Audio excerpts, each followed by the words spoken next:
ഉണ്ണികൃഷ്ണ, ഇവനിത് എവിടെ പോയി കിടക്കുന്നത്? ഇങ്ങോട്ട് വാ. എടാ, അച്ഛന് 3-4 പേരുമായിട്ട് ഭയങ്കര തർക്കം. എവിടെ? ഡിപ്പോയില്. ഓരോരുത്തന്മാര് ശരീരത്തിന്റെ പല ഭാഗത്തായി 10-150 ഇഡ്ഡലി ഫിറ്റ് ചെയ്തോണ്ടാ നിക്കുന്നത്. എടാ, മസിൽ അടിച്ച് പെരുക്കിയേക്കുന്നെന്ന് കണ്ടാ ഗുണ്ടകളെ പോലുണ്ട്. നീ ഇത്രയും ധൃതി വെച്ച് അങ്ങോട്ട് പോകാതെ. എടാ, ആദ്യത്തെ 2 അച്ഛനിട്ട് കിട്ടട്ടെ. എനിക്ക് സാധിക്കാത്തതാ, നിനക്കറിയോ? നീ അങ്ങോട്ട് നീ പേടിക്കണ്ടെന്ന്. ഞാൻ എങ്ങോട്ടെങ്കിലും ഓടി രക്ഷപ്പെട്ടോളാം. ഇങ്ങോട്ടല്ല, ഇത് ശ്യാമളരെ വീട്ടിൽ പോണ വഴിയല്ലേ? അതെങ്കിൽ അത് 28 വർഷമായി നടത്തുന്ന സ്ഥാപനമായത് വെറും 2 പശുവിൽ തുടങ്ങിയതാ. ഇപ്പൊ ഈ വളർന്ന് പന്തലിച്ച് നിൽക്കുന്നേ. കള്ളച്ചെട്ടി നടത്തി നാട്ടുകാരുടെ പണം പിടുക്കി ഫ്ലാറ്റ് പണിയുന്നവർക്കേ വിയർപ്പിന്റെ അധ്വാനത്തിന്റെ വില അറിയാൻ മേല. വിയർപ്പിന്റെ അധ്വാനത്തിന്റെ ചരിത്രം ഞങ്ങൾക്കും അറിയാം. ചാണകം വാരി കൊട്ടയെ ചുമന്ന് നടന്നതും എന്തോ ചീഞ്ഞ സാധനം കൂടി ചേർത്ത് മാധവ ജൈവവളമെന്നും പറഞ്ഞ് നാട്ടുകാരെ പറ്റിക്കുന്നതും ഒരിക്കലും വിട്ടുമാറാത്ത ചൊരു കാരണം നാട്ടുകാർ വളങ്കടി മാധവൻ പേരിട്ടതൊക്കെ. എന്റെ സ്ഥാപനത്തിൽ വന്നിട്ട് എന്നെ ആക്ഷേപിക്കുന്നു. മര്യാദയ്ക്ക് സംസാരിച്ചാൽ മതി. ഇല്ല, ഇറങ്ങ.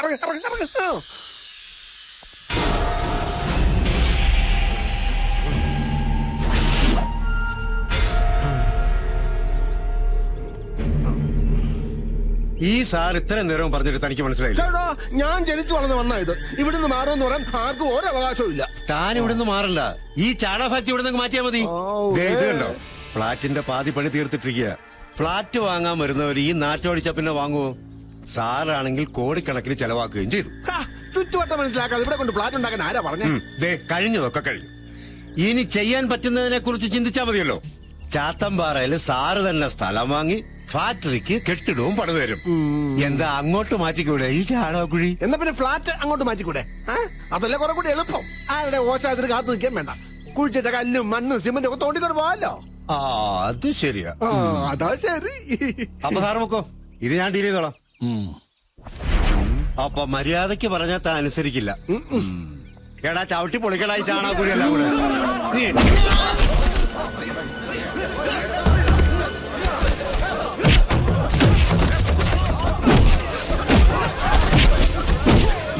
എന്റെ ഈശ്വര, വാളയാർ മണിയപ്പൻ, ഇവൻ മഹാപെശക. വാടാ, ഇവന്റെ കൈ കൊണ്ട് ചാകുന്നതിലും ഭേദം വല്ല പാണ്ടി ലോറിക്ക് തലവയ്ക്കുന്നതാ.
ഞങ്ങളുടെ അണ്ണൻ എന്തെങ്കിലും സംഭവിച്ചാ തിരിച്ചു വരും ഞങ്ങള്. തീർത്തുകളെ നിന്നൊക്കെ എടുക്കാൻ വേണ്ടി.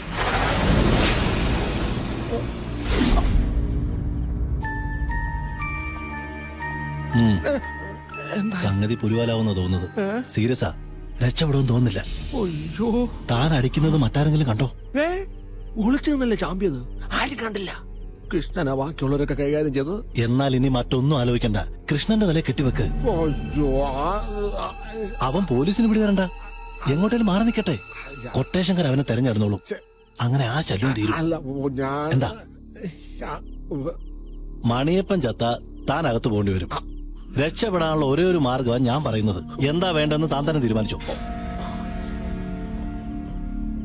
കൊള്ളാം. ഓടി വന്ന് ജീവൻ രക്ഷിച്ചതിന് പകരമായിട്ട് ഇപ്പോ ഇവൻ ഇവിടുന്ന് പോണം. അതെ, മലയാളത്തിൽ നന്ദി എന്നൊരു വാക്കുണ്ട്. ഇംഗ്ലീഷിൽ ഏകദേശം അങ്ങനെയൊക്കെ തന്നെ പറയും. അത് വേണം മനുഷ്യനായ. നീ ഇപ്പൊ അങ്ങനെ ഇംഗ്ലീഷ് ആവണ്ട. പിന്നെ ഞാൻ പറഞ്ഞ കൃഷ്ണന്റെ നന്മയ്ക്കാ. ആ കൊണ്ടെത്താ നീ ജയിലിൽ പോകേണ്ടി വരും. നീയാണല്ലോ അവനെ തലയിൽ പൊളിച്ചത്. അല്ല ഞാനോ? അതൊരു സംശയമാണോ? ഇതാ പറയുന്നത്. അടുത്തിറങ്ങിയാ പിന്നെ അവന് കണ്ണും മൂക്കും കാണുകയില്ല. ഇനിയിപ്പൊ അവൻ രക്ഷപ്പെട്ടാലും അവന്മാര് ഭാരം ചോദിക്കാതിരിക്കില്ല. നിന്നെ മാത്രാണോ ഞങ്ങളെ അവന്മാർ വെച്ചേക്കോ? പകരം ചോദിക്കാൻ വന്നാലേ എന്റെ ശവം വീണട്ടെ നിങ്ങളുടെ മേത്തൊരുന്നുള്ള മണ്ണ് വീഴൂ. അതാ അതിന്റെ ശരി. അത്രയ്ക്ക് പേടിയാണെങ്കിലേ എവിടെങ്കിലും കയറി അടച്ചുപൂട്ടിയിരുന്നു. കൃഷ്ണൻ എങ്ങോട്ടും പോണില്ല. നീയും അമ്മ ഇവിടെ കാലെടുത്ത് വെച്ച പിന്നെ ഇവിടെ ഈ ഗതിയൊക്കെ ഉണ്ടായത്.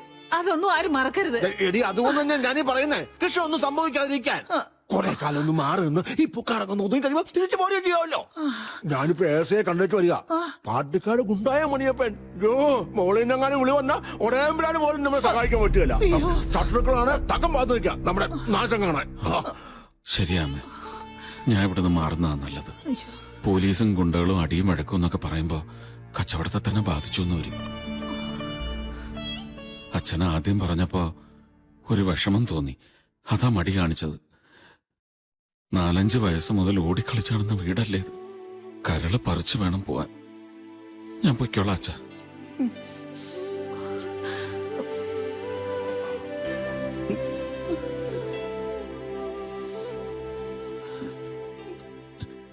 എനിക്കറിയാടാ, ഞാൻ പോകുന്നതില് നിനക്ക് വല്ലാത്ത വിഷമമുണ്ടെന്ന്. അതെ, നീ പോയി കഴിഞ്ഞാൽ ഇവിടുത്തെ ചാണകം മുഴുവൻ ഞാൻ ഒറ്റയ്ക്ക് ചുമക്കണല്ലോ എന്ന് ഓർക്കുമ്പോഴാണ് സത്യം.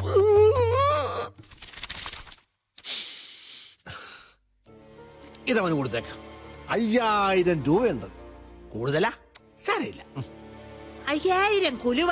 അവന്റെ 10 ദിവസത്തെ കൂലി തികച്ചുണ്ടോ ഇത്? ഓ,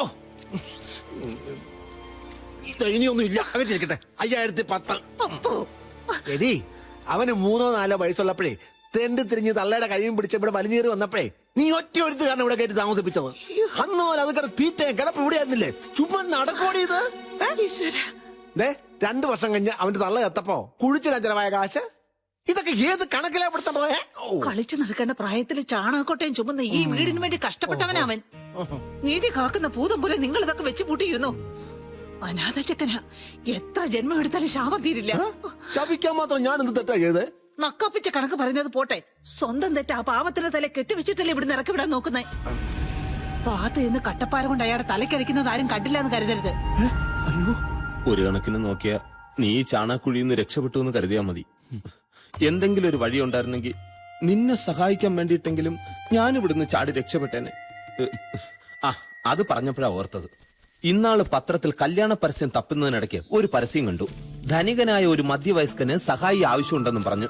ചുമ്മാതൊരു കത്ത് ഞാനും അങ്ങ് അയച്ചു. വരുവാന്നേൽ നല്ലൊരു ജോലി ഒപ്പിച്ച് തരുമെന്നും ചോദിച്ചോണ്ട് ചെല്ലാൻ മറുപടി വരെയും ചെയ്തു. താണ്ട അയാളുടെ കത്ത ഒരു ഗണപതി അയ്യർ. കൈയിരുന്നോട്ടെ, ആളെ കണ്ടുപിടിച്ച തോട്ടപ്പണിയെങ്കിലും കിട്ടിയെങ്കിലോ. നീ ഇങ്ങനെ നോക്കല്ലേ, എനിക്ക് പിന്നെ കരച്ചിൽ വരും.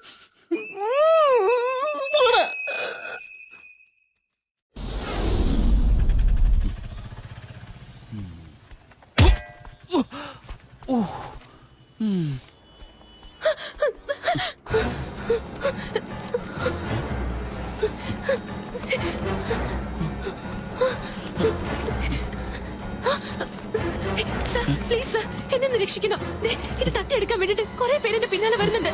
സോ പ്ലീസ് ഒരു മിനിറ്റ് വെച്ചാൽ മതി. പിടിച്ചു പറിക്കാൻ പോയി കഴിഞ്ഞ് ഞാൻ വന്ന് വാങ്ങിച്ചോളാം. ഓക്കെ? എന്താ ഇത്? കൊച്ചേ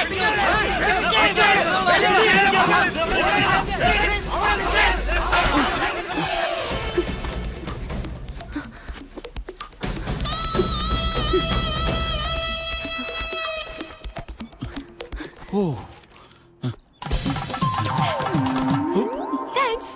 കൊച്ചേ നീ ഞാൻ തന്നെ സാറേ. ഇവിടെ ജീവിക്കണമെങ്കിലേ ഒരിത്തിരി വേഷം കെട്ടിലൊക്കെ വേണം. ഓട്ടോ വാ പോട്ടെ.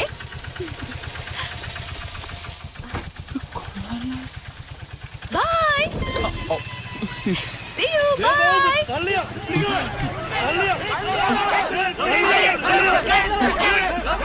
കള്ളിയാ വിടരുതള്ള പറ്റിച്ചു കളഞ്ഞല്ല കള്ളി. നഗരമാ സൂക്ഷിക്കണം.